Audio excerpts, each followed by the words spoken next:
Thank you for. So I'm like really nervous. Thank you for coming along today. And today I'm going to talk about a few things. The main topic for today is it's going to be one of those deep talks. It's called Forging a Life for Yourself. Right? It's going to go over things like passion as an energy source. Beware of the comfort zone. Time management. Why living well is the best revenge. And forging a life for yourself. Alright, so just before that, what I'd like to do is a really quick introduction. Let's have a look. It's not going to the next slide, is it? Oh, always a learner. Okay. Alright, so really quick introduction. So, born and raised in the UK.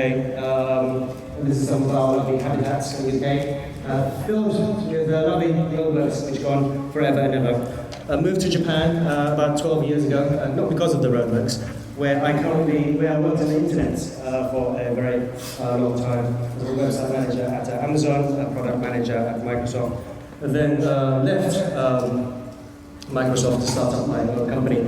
The full name is actually Mirai Kabushiki Daisha, which is Mirai Inc. So lots of folks ask me what I do. I mean, many people think I actually sit home and wait for emails to come in and stuff like that. So let's have a look. What we do? This is not working. All right. So basically, what we do is we share Japanese culture with the world, and we do that through a few means. We do that through the web, the internet, and through TV. And through events, speaking appointments, products, and we also help clients spread their products and services throughout the world. So we've got clients like Good Smile Company, Bushi Road, Kadokawa, Konami, King Records, and ASCII Media Works. So the ASCII Media folks are actually working with them on the Mykonopolis project. All right, and Dentsu, which is an advertising agency, and very lately I've been doing stuff for the Japanese government. So the website, it was called Daichi.com, and now it's been rebranded as culturejapan.jp. And the content still stays the same, so I'm blogging about Japanese pop culture, more of the traditional Japan. This lady over here, she's about to ask her boss for a pay rise. And the more traditional Japan. Also have a TV show called Culture Japan, which is broadcast. The show is broadcast on Tokyo NXTV in Japan. And across Asia as well. So this is a billboard ad for Hong Kong. And I'm also very pleased to announce that Culture Japan Season 1 will be broadcast all across the US on Mnet, the Mnet channel, starting July 4th. So I look forward to Los Angeles. Los Angeles, see this on Time Warner. And I'm not really familiar with your cable channels and stuff like that, but across the US, folks should be able to see this. So I'd like to show you a really short trailer of Culture Japan Season 1. Okay, video. So what I'd like to do now is talk a little bit about what I'm currently working on. So one of the things I'm doing this year is concentrating on the Mirai Tsunami brand. So Mirai-chan has always been, no matter what, sitting on one of my blog actually, she's always playing to dedicated and do something. And so this year I've been really working with lots of different folks all over Japan industry. So first up, we've been working with lots of illustrators in Japan. So over here we have Naoshi Diemo, Refia Sensei, Dok Yuki Haguri Sensei, Mikeo Sensei, Hiromizu Sensei, Choco Chip Sensei. And I just put these in today, Kokomichi Sensei. So also I've been working with one of the lead designers at Square Enix. He was leading the designs on the French mission. And so we're working with him on the Millennium story which revolves around Mina-chan. So she goes around again one of these, right? And which is actually transformed. She's got this little ball called that actually transforms, it makes all those transforming noises, and transforms into that big screen. So I'm also working with a very talented lady in America. Her name is Rain, also known as Meow or Meow.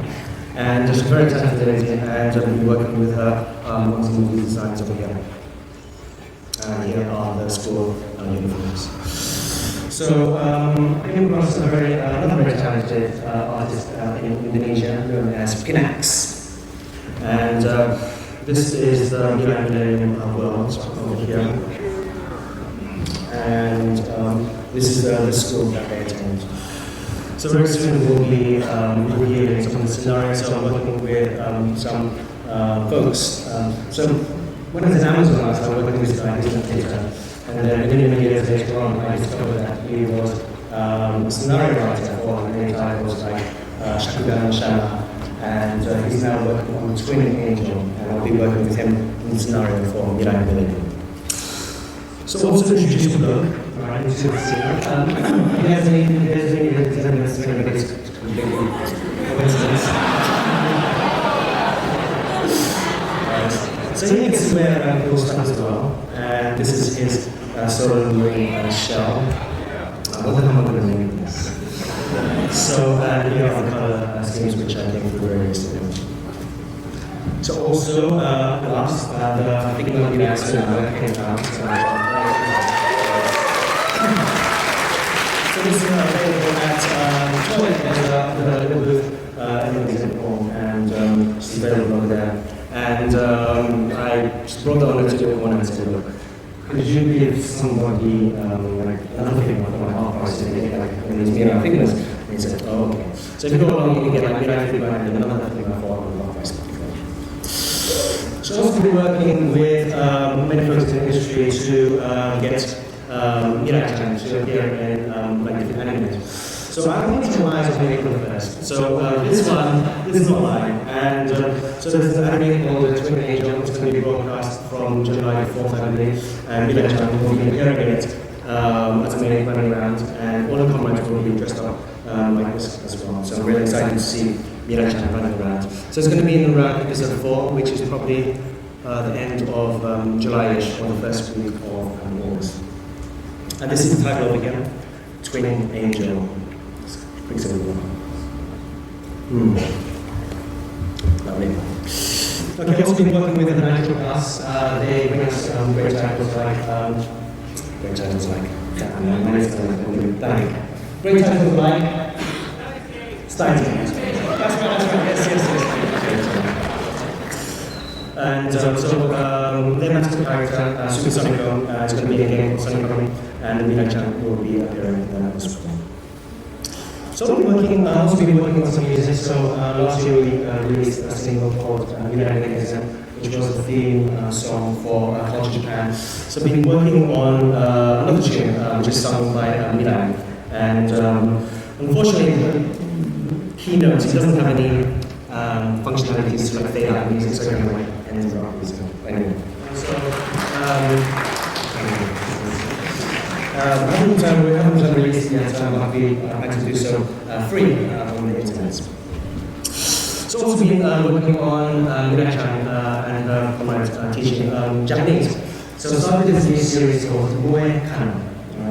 And basically it's going to be like a set of cards called karuta. So in Japanese culture there's like a set of cards called karuta, which typically have hiragana written on them. So this is what we're going to do. So this is Mirai-chan top for Taiko with for Akumako. And so we've done these illustrations in a way which can be actually used on t-shirts like the one we're wearing over here. Really like this one, Kiko Kimono. Chojin. For ski. We've got some more ones which have just come through, so I'm going to really please skip through these. This is Haruka-chan.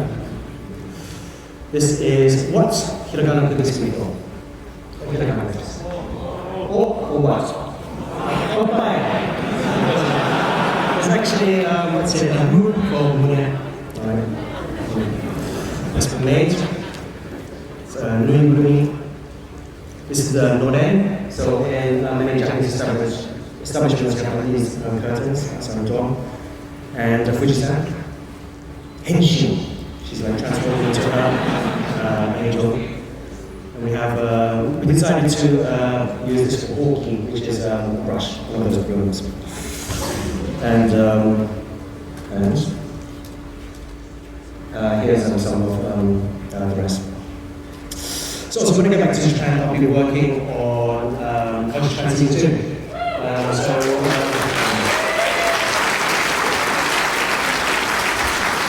So one of the first things we'll be doing is going out with a volunteer group called Peace Boat up to the north where the earthquake has really hit Japan, and we'll be doing some volunteer work, like showing volunteer efforts going on there. Alright, just before I continue, we're going to have a really quick giveaway. So what I've got over here is got like a bit of application over here. Alright, yeah. So this one is available at Hidden as well. And we've got like a bit of Hidden. Don't mind very much for Alright. So what we're doing is I'm going to like show you a slide, and it's got like a question on it. And what you have to do is read it and answer. The answer is going to be either A, B, C, or D. And so that I can identify who's the first person to answer, you'll have to, I don't know, you just jump up and like shout out the letter. So who answered B? Okay, it is God. Section jump in, point. Alright, so anyone who got scissors is out, and anyone who got fists, stones, is in. So how many fists? Fist, 1, 2, 3, 4. Okay, we're going to do it. Section jump in, point. Alright, anyone who got fists is out. Anyone who got a paper is still in. Okay, sexual group, jump in, point. Alright, anyone who got scissors is out. Everyone who got paper, is there one person paper? One person paper. Is you over there? Is that right? Is that right? Oh, please, let me quickly give me this. Please come along. You got 5 seconds here. Alright. 4, 3, 2, 1.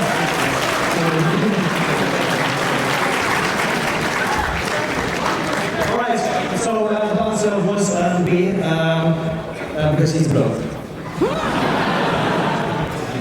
Alright, so let's get down to the nitty-gritty, the serious stuff. So discover and live your passion, and the rest will just follow, and it always does. So this is something I not only preach to others, I always preach this to myself. I remember just after 2009, when my company wasn't having a really good time, sometimes I'd be like sitting at my computer and blogging, and I'd say to myself, like, why am I doing this? But then I always preach this to myself, and it really has got me through a lot of tough times. So the importance of discovering one's passion. So once you start to discover what you really enjoy and what you really love in life, you're really going to start to achieve more because you have a vision, you know exactly what you want to do, and every day you wake up, you know what you want to aim for, you know what you want to achieve every day. You're going to start loving Mondays. I asked all the folks, what day of the week do you dislike? And more than not, most folks say to me on Monday, and I ask them why. They say, well, you have to go back to school, you have to go back to work. I find this very interesting. If you dislike Mondays because you have to go back to school, or because you have to go back to work, then why do you continue to do so? So once you discover your passion, you will really find what you really love to do, and you love Mondays, Tuesdays, Wednesdays, Thursdays, Thursdays. Alright, once you have discovered your passion, you'll start to you'll gain the ability to start to overcome obstacles like much more easier. And I think the reason is that once you have an obstacle, because you have like a goal, you have like a vision, you have a passion, you seek many different ways to like overcome these obstacles, and that passion really enables you to do so. You really start to identify more goals in your life much more clearly and much more easily. So in life you will encounter many different things that you want to do. And once you really discover your passion, what happens is that you start to think to yourself, oh, okay, I've got this, okay, I love this, and within this, I want to achieve this, and this, and this. And then basically what happens is every day you wake up and you're always thinking constantly how I'm going to start to achieve your goals. So what then happens is that passion becomes your second energy source after food. And it really does help you to drive yourself to achieve things in life. Okay, I want to talk a little bit about the comfort zone. I mean, I always babble on about this. So the comfort zone is, as one may think, it's like a really comfortable zone. Okay, so these girls, Kanata and Hiracha, they are in what do you call this, a Japanese hot public bath. And they're very comfortable. Onsen, sento, and they're very comfortable. And the comfort zone in Japanese is actually called nurumayu ni tsukaru. It means you're kind of like in hot, warm water. And what this is that, let's say you're at a company, you've got decent pay, and that enables you to pay for some of the basic human needs, which is food and shelter. So once these basic human needs are fulfilled, it's very difficult for humans to want to try to do something to get out of the comfort zone, because there's a risk associated with like getting out of this comfort zone. So before I was at, I'm not going to mention which company, I was at a particular company. But what could have happened was I could have stayed in the company, and like 5 years on, I could have still been in the company. So what I decided to myself was, I knew I wanted to do more in life, and I decided to do the milk rounds. Do you call them the milk rounds? Does anyone know what the milk rounds are? No? So the milk rounds in English, British English, means looking for a job.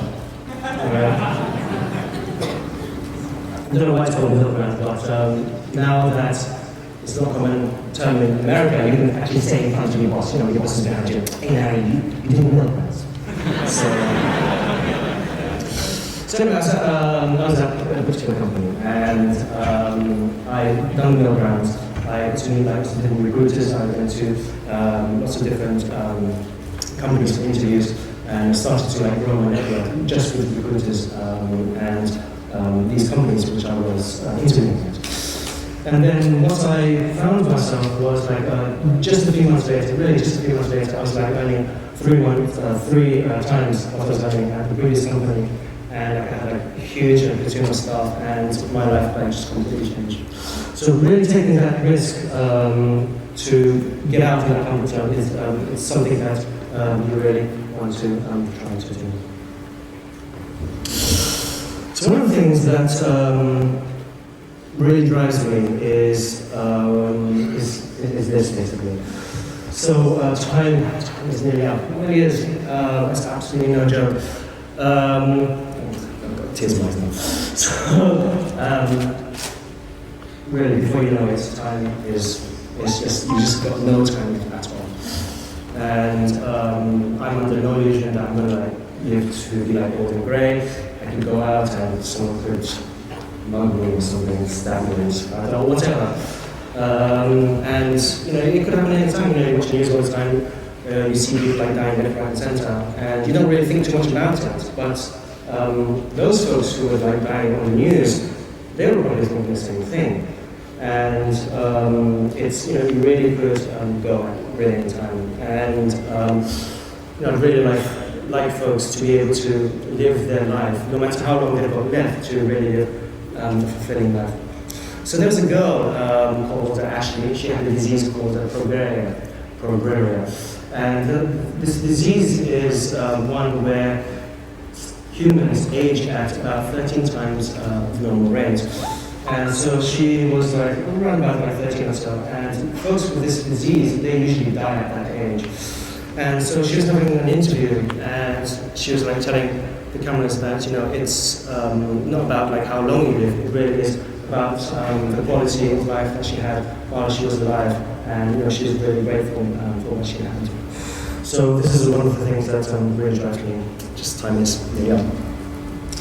So now that I'm really so obsessed about time, I'd like to share some of my experiences with time management.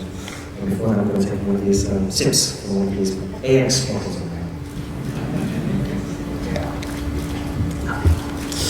Alright, time management. So what do? I keep constant track of my time all the time. I use this double watch over here, which I can keep times of my different time zones. I've got like clocks like everywhere I look in my house there's a clock. There's like when I go for a poo there's like a clock. When I go to the kitchen there's a clock. When I go for a bath there's a clock. And I'm like always keeping like constant track of time. So once you start doing that, you really get into the habit of like really appreciating how much time you don't have. Return on investment. So one of the things I do is really think about, okay, if I'm going to spend like half an hour on this, what sort of value is it going to bring about? So let's say I don't know, spend 20 minutes copying and pasting something. So that's kind of like not really productive. So what I'll do is kind of like look for an automated way to do it. So I always think about return on investment regarding time. Invest in anything that saves time. So you can't stop the clocks, but one of the best things you can do is spend time or spend money on devices which help you save time. So it could be anything from like buying a faster computer or like buying a cabinet which will enable you to like organize your stuff so that you can find things easily, so that you don't have to like spend time looking for them. Invest time in the short term to save time in the long term. So, we'll go back again. Let's go to Dennis Pine now. 1, 2, 3, 4. Okay, so when you're trying to like save time, what happens is you will notice that there is an association into setting up something to save time in the long run. What happens is like you're so busy that you tend to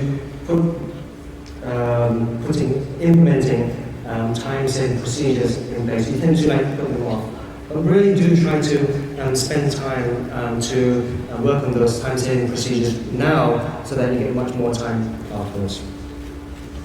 Okay, let's say for example, I don't know. FTP software. So FTP is like a protocol. It's too complicated. FTP is okay, right? FTP is okay. So FTP is a protocol which enables you to like upload stuff. So in order for me to like upload things quickly, I can make something called a droplet. So it's little icons for like the password and like also details embedded. So all I need to do is like drag and drop a file onto it and just get uploaded, and then the URL of that file gets pasted to my clipboard. So doing things like that, I mean, that's going to take me like 10 minutes to set up. It's going to save me like a ton of time afterwards. But while I'm busy, I think to myself, God, I don't have 10 minutes to do so. So really start to think about investing time in the short term and save time in the long term. So Danny's pie. So Danny's pie is, I didn't know what to call it, so we just called it Danny's pie. It's something which I used to talk about to my staff when I was at Amazon. And it's a way of really measuring and valuing your time. So the Danny's pie sounds a bit like Danny's hot pie, but I don't like it, so really bad. So let's say you've got like a pie split up into 24 hours. So let's say over here you've got, let's say for example you sleep 8 hours. Let's say for example you work for 8 hours. And then you've got, this thing doesn't really work, does it? That's wrong. And then you've got, can you see that? It says commute. Commute, so you've got to commute, right? You've got to commute to work, you've got to commute to school, whatever. Let's say just, for example, that's 1 hour. But then you've got to health and hygiene, you've got to pee, you've got to poo, you have to look after your health. You know what I mean? And then what you've got left is you've got 5 hours left for what I called self-development. And many of my staff in Japan, they kind of like stay back at work all the time, and I really encourage them to think about if they stayed at work for more than their 8 hours, it's going to eat into their self-development time, it's going to sleep into it's going to like eat into their sleeping time, so on and so on. And this self-development time is like really important to basically improve oneself. So that could be anything from, I don't know, playing games, right? That's going to really, recreation is also another important part of self-development too. But there's things like looking up on Google, learning up new skills, like meeting new people and so on and so on. So self-development is just keeping track of like how many hours you don't have left of self-development really helps you manage your time. All right, so time management, a little bit more here. So learn to make sacrifices so that you can focus less on the small stuff and focus on the big impacting stuff. So let's have a look. Okay, another example of when I was at Amazon. So I had like business owners like, from many different departments. They would say to me, "Hey Danny, I want this link over here," or "Danny, the Amazon logo should be like spinning in a circle," or lots of different useful things. And we could do all those little small things, or we could use our resources to spend on doing like big things, like list mania or buy X get Y. So those really big impacting things really do contribute to the business. So, but this means you can't do small stuff. So, like folks who read my blog may notice that I'm not blogging every day, and that's a sacrifice I have to make because I want to be blogging every day, but if I want to get the big stuff done, I just can't. So understanding the amount of time I have and making those sacrifices really does help you make those really, really big changes that are really going to affect your life. It's 150 hours just looking at stuff, and it's just really waste of time. So what I try to do is just keep organizing. If you need to like spend money to buy capital to keep things organized, then that's really going to help you. And what you need to do is basically get rid of stuff that you don't need, so that you can easily find stuff that you do need. If you've got something you don't need, then give it to sell it to charity or give it to someone in the bank or so on and so on. So look at yourself and make waste of time. Use technology to speed up workflows. So there's probably lots of manual things that you're doing every day. So I don't know, an example would be that before I used to manage my invoices using Word documents like online on my computer over there. But now I use Google Docs. So Google Docs just helps you manage everything online, and that really has helped me just speed up my workflow basically. So always try to seek technology which can really help you do things much more quickly. Digitize everything. So my office, like any other offices, there's like a lack of paper everywhere. And so what we're trying to do is digitize something. So if you don't have a scanner, you just like take a photo of it, which is just as good, and you can just keep it in the hard drive. Many different electrical appliances like cameras or whatever. You can usually download a PDF file in electric format from the manufacturer's website. So if you have that, then you can either throw away the actual physical paper manual or put it in a full cycle or give it to someone to write. And so another thing is, I'm getting to the point. So over the years, while doing business, I realized that me getting to the point is really appreciated by the other party. So for example, let's say I want Kadokawa to put Mirakan in anime. So I could say like something like, "Hey, this is like a character called Mirakan, and it would be fantastic if she could appear in an anime one day." And that's like just not getting to the point. So rather than Kadokawa-san, can we have Mirakan appear in an anime, please? And yeah, sure. So that's really that's really going to get to the point. It's going to save your time. It's really going to save their time. So get to the point. Picking up the phone. So this is something another thing which I learned at Amazon as well. So in this day and age where everyone uses internet, uses email, there's lots of email going back and forth. Hey hey honey, do you like the color of this carpet? No. Okay, do you like the color of this carpet? No. That's it. You can just pick up the phone, just make a quick call, and you can like get it over and done really quickly, and you can save yourself and tell the party some lots of time. Don't waste time typing on it. I mean, I've done it once in the past, and it hasn't done anything for me at all. I'm always starting, I wasn't pleased with quality. I started bashing this guy, and I really regret it. I mean, I don't do that right now, but it's completely wasted time. So another thing that's completely wasted time is entertaining.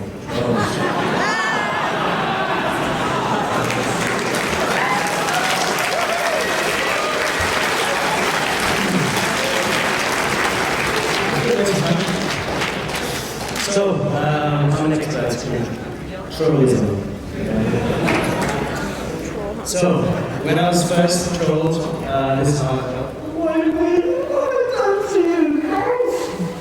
And my first reaction is basically to defend myself and try to explain myself. And it's not worth it.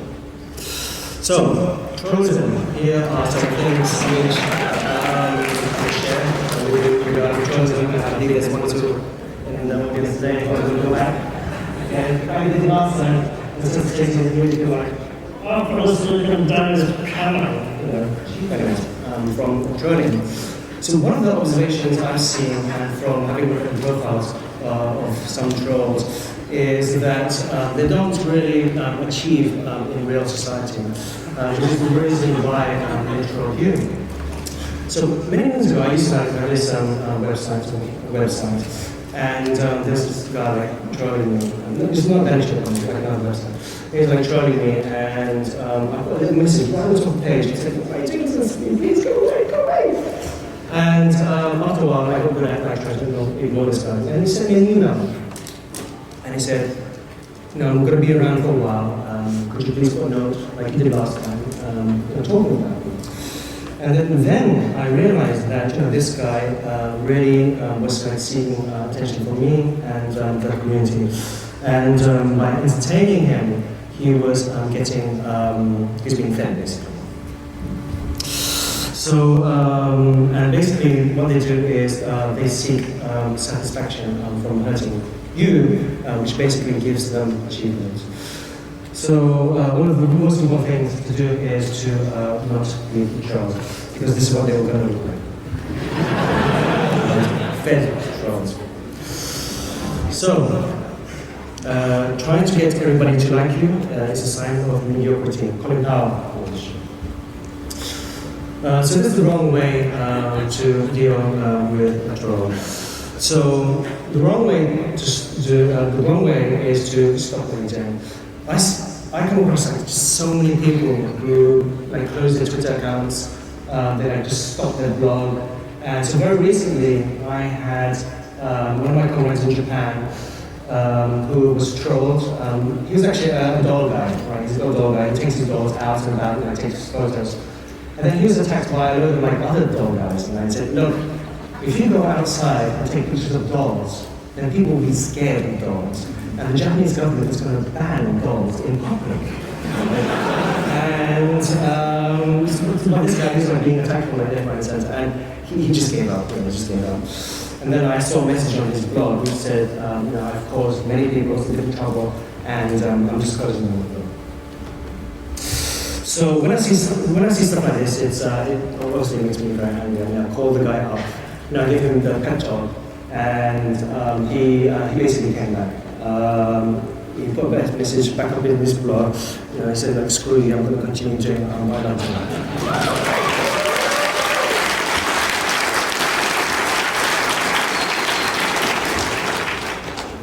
Okay. So what you can do is you can acknowledge that you're being trolled, but never react. Another thing about reacting is that you look really silly. I mean, if you see a blog saying you idiot, and then you reply saying, no, I'm not an idiot. You just look like you end up looking like an idiot, basically. Once you start entertaining trolls, one bad thing happens, and that's you start to lose focus from your real goals. So you've discovered your passion, you're like heading towards your goals, and you've got people like controlling you left, right, and center, and you start entertaining them, then you're really going to lose focus from your goals, which are like the most important goals. So you've got to start to ask yourself whose goals are more important, satisfying the troll's goals or your goals. So that is why that becomes the waste of time. And the reason is, let's say for example you spend 2 hours, just say for example, 2 hours every day entertaining a troll, by replying to them or like trying to like explain to them, you know, why you do what you love and so on and so on. So let's say, so this is what happens over here. Reacting to a troll 2 hours. Alright, so that is actually 720 hours a year wasted on entertaining a troll. What does that mean? That means the JLPT, the Japanese Language Proficiency Test, to study for level 3, to study past level 3, you need to do like 5 to 700 hours of study. And even if you didn't spend like 2 hours a day like entertaining a troll, let's say it's like 1 hour a day, that would be around 250 to 400 hours of study for JPLT level 1. So really think to yourself, why are you reacting? So the best way to deal with the troll. So what you can do is you can retaliate by living your passion, by continuing what you love. Because this is like trolls absolutely hate to see you succeed. And they really just can't stand it. And by showing that you are unaffected, by showing that you're going to continue what you love doing, is the best retaliation against the troll. What you can also do is use hatred from the troll as your third energy source. Okay, so now I've got like food, I've got passion, and I've got hatred. And I don't want to sound like sadistic, but I get high from the hatred from trolls. It really does somehow power me. Alright, and also remember that trolls exist to help us help ourselves improve. Because once we start to have trolls, we have to learn how to deal with them. And it's not easy. No one likes to be bashed. No one likes to be hated. But as you start to deal with it, you really start to improve yourself. And you start to realize that the only reason why trolls were born is to help you improve. So after a while, what you're going to do is you have to learn to love your trolls. Forging your life. Students, how many students do you have over here? Students.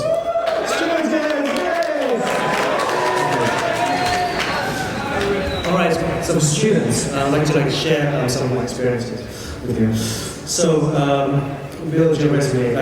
Folks think they have to be going for a job to start on the resume. It's absolutely not true. You should start building your resume today.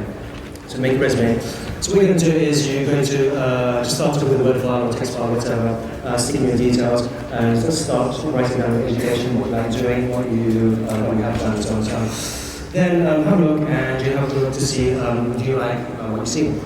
If you give this to, let's say you just left school, you gave it to an employer, do you think they're going to employ you? So if you don't like what you see, what you can start to do is get a part-time job in the field of your passion, for example. So let's say, for example, I don't know, if you like golf, okay, let's say you're passionate about golf. You could get a job as at a golf range, as a part-time job, or you can get a part-time job making golf, what you call the clubs, which transform into guns and I don't know.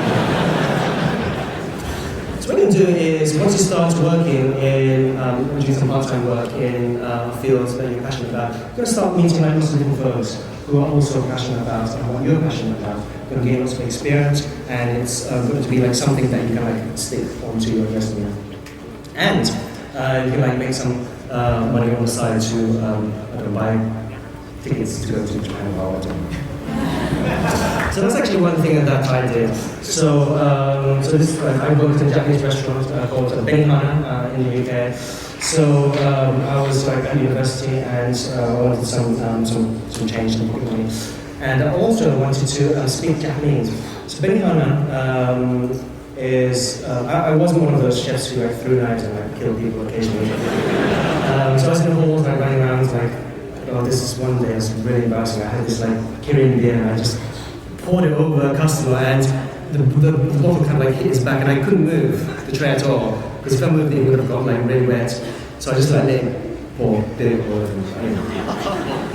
So it's Benihana, and I worked for a publishing company who published books for Japanese folks who moved to the UK to learn English. So that really helped my translating skills. And then I'm really passionate about anime and manga. So I contacted this company called Mangazine. So at that time in the UK, they were publishing titles on VHS, such as Project Eiko, Ghost in the Shell, what else were they doing? Dangayo, and so on and so on. And so I contacted them and said to the CEO, I'm really passionate about anime, and I speak a little bit of Japanese. I'd really like to do something for you. And he said, okay. And then he contacted me back and said, let's start a newsletter called Magazine. And basically what happened was, he sent me like loads of VHS videos of anime titles which weren't released in the UK yet. And I would like use my Japanese to like review them and attempt to write humorous reviews. So for a magazine, I didn't get paid for it, but it was like such an invaluable experience. Also got myself, still working again, part-time job at Japan Airlines as a ground staff. So Heathrow Airport is kind of like a complete mess, and many Japanese passengers, they would like often get lost. So one of my jobs was to go and look for them, go and hunt for them, basically. This job was absolutely fantastic. It enabled me to like speak to lots of different Japanese passengers, like interface with them, and I learned lots on the job at the same time. So if you're studying and you think, God, I haven't got time to have a part-time job, make time. It's really important to like get that experience under your belt and to start beefing up your resume. So let's say you love anime. So one of the things you could be doing is so there's many like AX staff over here like have learned Japanese who are very fluent in Japanese, and they're now helping out with the AX staff and they're gaining also valuable experience and like talking to the guests and so on and so on. So there could be other things like, so I know this guy in South Africa, he really loves Japanese culture, and he started to work at a video store where they had like a little anime corner. So small things like that can like really help your resume. Okay, so time for the employees. The salary folks. How many salary folks over here? Salary folks. What's your name? What's your name? Okay. Keep your options open. So when I was at Amazon, I used to like get recruiters try to headhunt me, and I would say to them, look, I'm just not interested. And when I was in Amazon America in Seattle, I was doing some work. Then I heard my co-worker say, and I'm just going off to Skype for an interview. And they were very open about all the open opportunities, all the interviews that they were going to. I mean, even my boss said, hey Danny, just take it early, I'm just going to the Microsoft interview. And it was really amazing. So, those folks, they really get to really keep the options open because you never know what sort of opportunities are out there. So rather than just being like narrow-minded, saying like, no, I'm not interested, really just go along, just have a conversation. You never know who you may speak to and what you may learn and find out. Always keep your resume up to date. Let's presume all the time that you are going for a job interview. What this does is that, just assume that you get, someone asks you, hey, I'm really interested in your skills, can you give me your resume? So you start to look at your resume and you think, oh God, it's got like holes missing and so on and so on. So what that enables you to do is to think about like, different ways that you can do to start filling up your resume with the skills that you think like future employees may be interested in. Use your job position to meet others. One of the things I've done, again at Amazon, was to contact folks at other companies. So building an online profile is something which I've done, and I've done many moons ago, and it's something which I would recommend absolutely everybody to do. If you don't tell anybody your abilities, then no one's going to know, no one's going to knock on your door, hey, are you the person who can do this? You really have to like, let people know what your skills are, what your abilities are, and what you like. So my online profile really has helped me throughout my entire career. There was, so I had this online profile, and I submitted my resume to a recruitment company. And the recruitment company called me in. I thought they had opportunities for me. And the boss, he had a printout of my website and my website profile, and I was like really surprised. And he said, hey, did you do this? And I embarrassedly, he said, yes, I did. And it was then when I started to realize that having an online profile really does like help your career, and it's really helped my career like throughout the years. So even if you can't like program or whatever, you can like use social media tools like LinkedIn. It's like a free tool. Like for folks to like go in and create a profile of their education and of all the different job positions that they've been in. Nope, it's not working anymore. Well, share and network. So sharing has been another thing that has really done lots for my career. Like sharing my passion in like dolls, for example. It's a very interesting thing about dolls. So dolls. I've met like folks who ended up working for me like part-time. So I'm like, oh, this doll guy in Japan, and he ended up being a programmer for me. This is like the doll guy in China, he ended up doing design for me. There's like doll guy in the UK, and he ended up being like a web UI designer. So but I was like into dolls, and I was like embarrassed to let people know whatever. I would have met all these folks who have really enriched my life with not only friendship, but with other opportunities at the same time. So it's really important to share what you love. If you love anime, share it. If you love surfing, share it. And so on and so on and so on. It's like really important to share. Because once you start sharing, you start connecting with other people, like online and offline. So sharing and networking is really, really important. And as you start to do that, you start to realize it's not about money. Money is important, but what's more important than money is who you know. It really is about who you know. So, discover and live your passion, and the rest will just follow. Always does. Learn the bollocks of life. Buy the guy who gave life. So, I hear this a lot. Danny said this, and I wanted to do this, and it was all lies. And so I've been doing this from time to time. Now, the reason was most probably because the guy gave up due to an obstacle that he didn't want to tackle. So obstacles, many folks stop at obstacles for like many different reasons. So for example, one comes across like an obstacle and we feel that it may jeopardize our safety or comfort in some sort of way. And we also stop at obstacles because we don't know too much about them.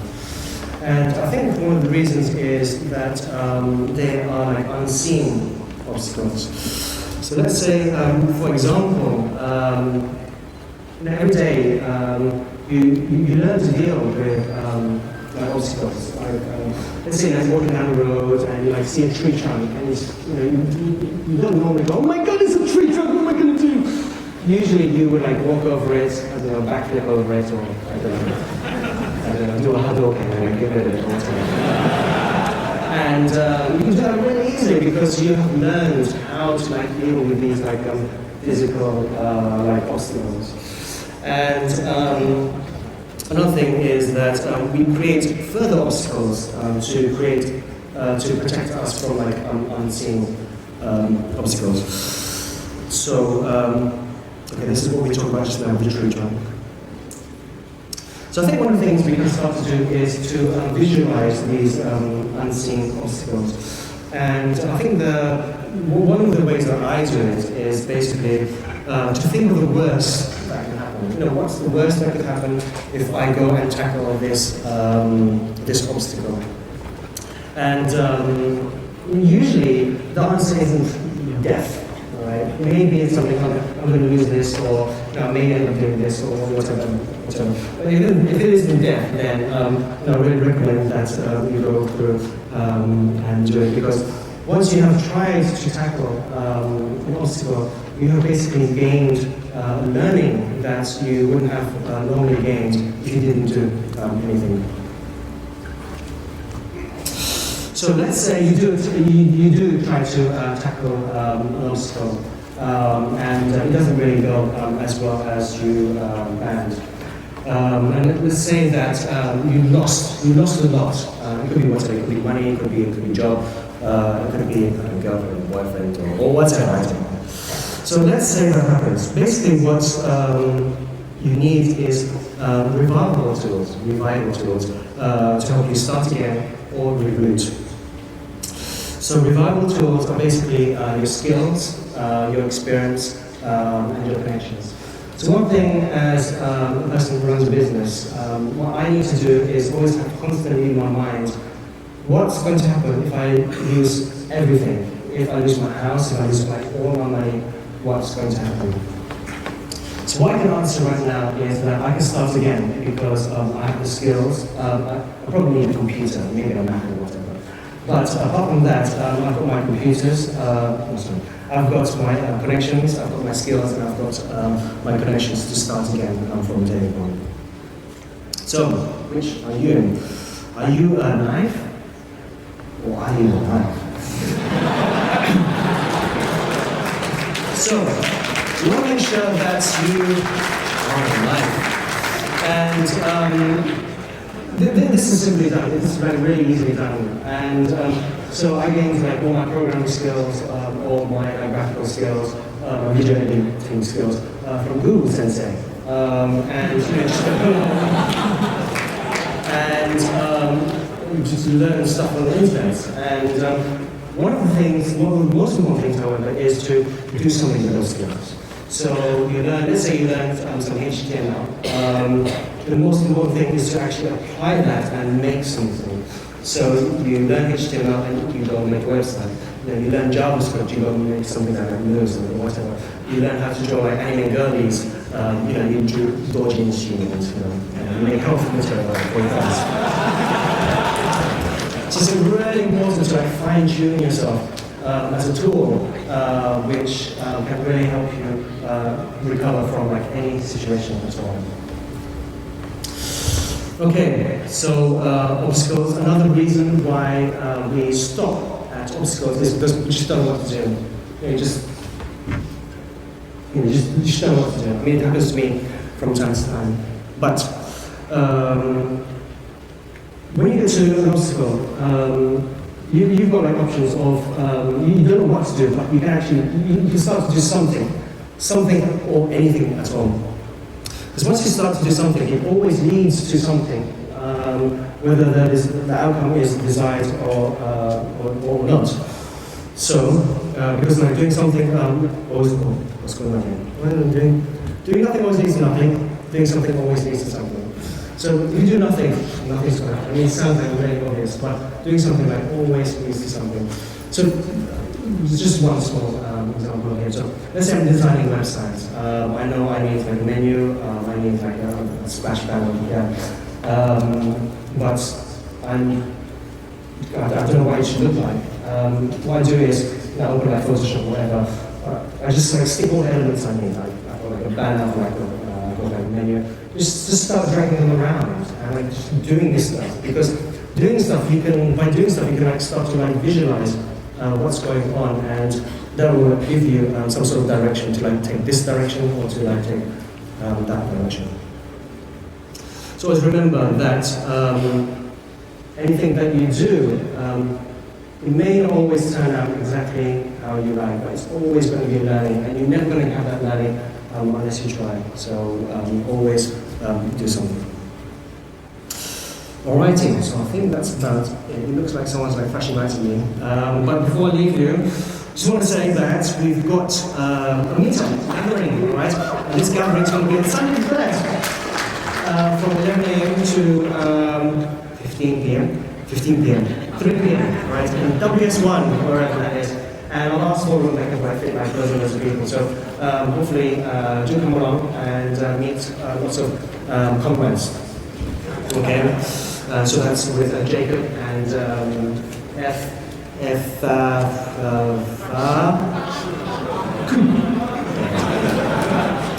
Right, I've got a booth in the exhibition hall. We've got loads of some of the shop. Okay. And we've got some of these like huge banners of Miyachan done by various artists. So these are on sale at the Kid Nemo booth as well, and I'll be like taking some back to Japan with me. So, as mentioned earlier on, so if you want to grab yourself a Mirai figure, you can go to the Kid Nemo booth, grab a Mirai figure and get another figure for half price. We've got some of these Millennium t-shirts, which my wife is wearing over there. And so you can get these at Kid Nemo as well. We've got one more t-shirt over here, so with some of the more kind of illustrations, plus a long t-shirt available on James. Alright, so that's about it for today, but I think folks who were here last year remembered we all took a group photo. I'd love to have a photo with everyone. So, and also, we just happen to have Mirai-chan. Should we come? Has everyone met Mirai-chan over here? We have a model over there.